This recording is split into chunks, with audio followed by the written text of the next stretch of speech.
آسمان سے کتاب آئی تھی، جیسے کہ ہمارے لیے اللہ تعالیٰ نے قرآن مجید بھیجا ہے، تو کیوں ان پر لعنت کی اللہ تعالیٰ نے؟ تو اللہ فرماتے ہیں لعن الذین کفروا من بنی اسرائیل، تو بنی اسرائیل میں سے جنہوں نے کفر کیا ان پر لعنت کی گئی، علی لسان داؤد علیہ السلام کے ذریعے بھی، وعیسیٰ بن مریم اور عیسیٰ بن مریم کے ذریعے بھی، جیسے کہ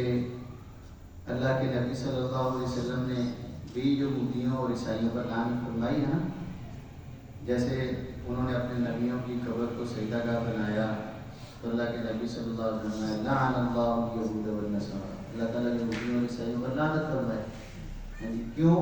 انہوں نے اپنے نبیوں کی قبروں کو جو ہے وہ سجدہ گاہ بنا لی، مجاور بنا لی، قبروں کو اور نبیوں کو پوجنا شروع کر دیا۔ تو ایک تو یہ وجہ تھی، ادھر ان کی لعنت کی وجہ اور ہے، ایک تو وہ نافرمان تھے اور سرکشی کرنے والے تھے، تو میں ان کی وجہ کیا تھی؟ کانوا لا یتناہون عن منکر فعلوہ، کہ وہ جب کوئی برائی دیکھتے نا تو منع نہیں کرتے۔ معاشرے میں، اپنے معاشرے میں اگر ان کے علماء ہیں تو وہ عوام کو منع نہیں کرتے تھے، اگر ان کی حکمرانی ہے تو رعایا کو منع نہیں کرتے تھے، اگر وہ گھروں میں ہے تو جیسے مرضی اللہ تعالیٰ کی کتاب کو بدل دیا اور برائی سے منع نہیں کرتے، تو یہ کوئی اچھا کام نہیں ہے۔ اللہ فرماتے ہیں لبئس ما کانوا یفعلون، بہت برا ہے یہ جو وہ کام کرتے تھے۔ اب ہمارے ہاں بھی ایک بہت بڑا طبقہ جو ہے وہ یہ کہتا ہے جو جہاں لگا ہے لگا رہے، آپ اپنے آپ کو ٹھیک کرو، یا پھر اس طبقے کو چھوڑ کر ہمارے ہاں نمازیوں میں بھی خود نماز پڑھنے کے لیے آتے ہیں اور بچے بے نماز ہیں تو بچے کوئی مسئلہ نہیں، گھر میں کوئی اچھائی ہو رہی ہے برائی، میں تو نماز پڑھ رہا ہوں بس میرا اور اللہ کا معاملہ ہے، تو ایسی بات نہیں ہے۔ آپ نے فرمایا ہے من رأى منکم منکرا فلیغیرہ بیدہ، جو تم میں سے کسی برائی کو دیکھے اس کو اپنے ہاتھ سے روکے، اگر استطاعت ہے، یہ نہ ہو کہ استطاعت ہے نہیں اور بہت بڑا وبال اپنے اوپر ڈال لے، تو اگر ہاتھ سے روک سکتا ہے تو ہاتھ سے روکے، فَإِن لَمْ يَسْتَطِعْ فَبِلِسَانِهِ، اگر وہ ہاتھ سے نہیں روک سکتا، میں مثال دینے لگا ہوں، کوئی بھائی ہیں نماز پڑھتے ہیں، وہ شیو کروا لیتے ہیں، نماز میں پہلی صف میں آتے ہیں، میں ان کو شیو کروانے بیٹھے ہوں، اٹھو کوئی نہیں کروانے، وہ تو میرے ساتھ لڑ پڑیں گے نا، تو میں ہاتھ سے نہیں روک سکتا مثال کے طور پر، تو میں زبان سے تو کہہ سکتا ہوں۔ فَإِن لَمْ يَسْتَطِعْ، اگر زبان میں کہنے سے بھی وہ بہت بڑا فتنہ فساد، اور فرمایا فَبِقَلْبِهِ، دل میں اس کو برا جانے، اور یہ سب سے کمزور ایمان ہے۔ یہ تو ہے باہر کی باتیں، تو گھر میں نبی کریم صلی اللہ علیہ وسلم نے فرمایا، بخاری مسلم کی روایت، کلکم راع، تم میں سے ہر کوئی محافظ ہے، حکمران ہے، نگہبان ہے، بڑا بنایا ہے اللہ تعالیٰ نے، وَقَلَا كُلُّكُمْ رَاعٍ وَكُلُّكُمْ مَسْئُولٌ عَنْ رَعِيَّتِهِ، تو جس کا آپ نگہبان ہیں اس کے بارے میں آپ سے پوچھا جائے گا، آپ سے سب سے مجھ سے۔ پھر آپ نے وضاحت فرمائی اس حدیث میں، فرمایا کہ فَالْأَمِيرُ رَاعٍ، کہ جو حکمران ہے یا امیر ہے یا بڑا ہے، یہ بڑے بڑے بینر لگے ہوتے ہیں نا کہ چیئرمین فلانا اور فلانا، اس کے علاقے میں جو برائیاں ہو رہی ہوتی ہیں اس کا حساب اس کے ابے نے نہیں دینا، اس نے خود دینا ہے۔ جس برائی کو روک سکتا ہے نہیں روک رہا، ترغیب دے رہا ہے اور اپنی ذمہ داری نہیں نبھا رہا، یہ جو وزیر اعظم ہے سب سے بڑا بوجھ اٹھانے والا، ہاں جی قیامت کے دن یہ سارا بوجھ پڑے گا نا، پھر سمجھ آ جائے یہ جو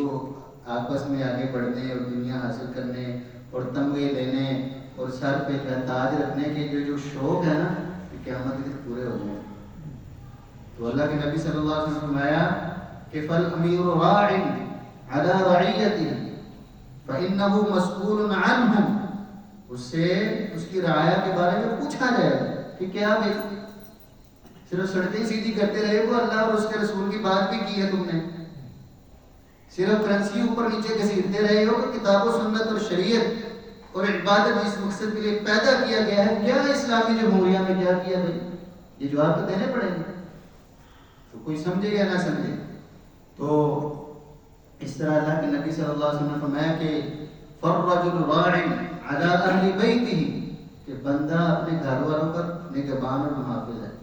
ہمیں یہ تو ہے کہ بندہ حکمران ہے گھر میں، ہاں ٹھیک ہے، لیکن پوچھا بھی جائے گا۔ اور یہ پتہ ہے نا، جب انسان گھر میں دینداری کی بات کرتا ہے، شریعت کو اپنانے کی بات کرتا ہے، تو گھر میں اگر کوئی اڑپس ہو تو بڑا مسئلہ بن جاتا ہے، اور لڑائی اور ناراضگی اور بیگم اور مسئلے مسائل، انہیں کہیں کہ پردہ کریں، یہ نہ کریں، وہ نہ کریں، تو گھر میں تماشا لگ جاتا ہے۔ تو یہ بندہ اپنا کام پورا کرے، اللہ نے پوچھنا ہے کہ انسان اپنے گھر والوں کے حوالے سے اللہ تعالیٰ اس سے قیامت کے دن پوچھیں گے۔ اسی لیے فرمایا قرآن مجید میں وَأْمُرْ أَهْلَكَ بِالصَّلَاةِ وَاصْطَبِرْ عَلَيْهَا، اپنے گھر والوں کو نماز کا حکم دو اور اس پر صبر کرو۔ بات سمجھ آئی؟ گھر والوں کو نماز کا حکم دو اور اس پر صبر کرو،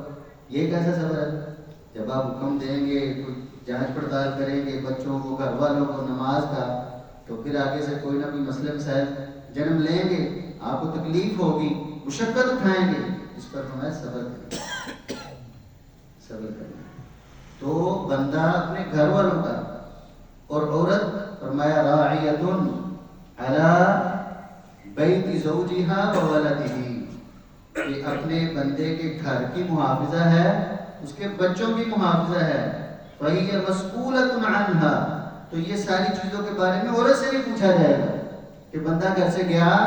اور جو مرضی کرتے پھرے، نہیں۔ فرمایا کہ وَالْعَبْدُ رَاعٍ عَلَى مَالِ سَيِّدِهِ، کہ جو غلام ہے وہ اپنے مالک کے مال کا جو ہے وہ محافظ ہے، اس کو اس کے بارے میں پوچھا جائے گا۔ فرمایا الا کلکم راع وکلکم مسئول عن رعیتہ، تو ہر بندہ اپنے اپنے دائرے کار میں۔ تو اگر ہم یہ کام نہ کریں، برائی سے نہ روکیں، تو دل سجدے میں سجدہ کرتے جائیں، تو یہ اللہ تعالیٰ نے ان لوگوں کی لعنت کا سبب ذکر کیا ہے کہ وہ برائی سے منع نہیں کرتے تھے۔ اب ظاہری بات ہے برائی سے منع وہی کرے گا جو برائی نہیں کرتا ہے جی، وگرنہ تو برابر کی منہ پہ آ جائے گا۔ تو اس لیے جو لوگ نیکی کرتے ہیں وہ اپنی نیکیوں کی حفاظت بھی کریں، اور جو ان کے ماتحت یا ساتھی یا دوست یا بھائی ہیں یا جن پر ان کو اللہ تعالیٰ نے حاکم بنایا ہے، ان کو برائی سے منع بھی کریں، اور جو سن رہے ہیں ان کو چاہیے کہ بڑوں کو بڑا سمجھیں اور ان کی بات پر توجہ دیں، اللہ تعالیٰ کی بات مانیں، شیطان کے پیچھے نہ چلیں۔ اللہ تعالیٰ ہمیں کتاب و سنت کو اپنے سینے سے لگانے کی توفیق عطا فرمائے، اس کے مطابق عمل کرنے کی توفیق عطا فرمائے۔ وآخر دعوانا الحمدللہ۔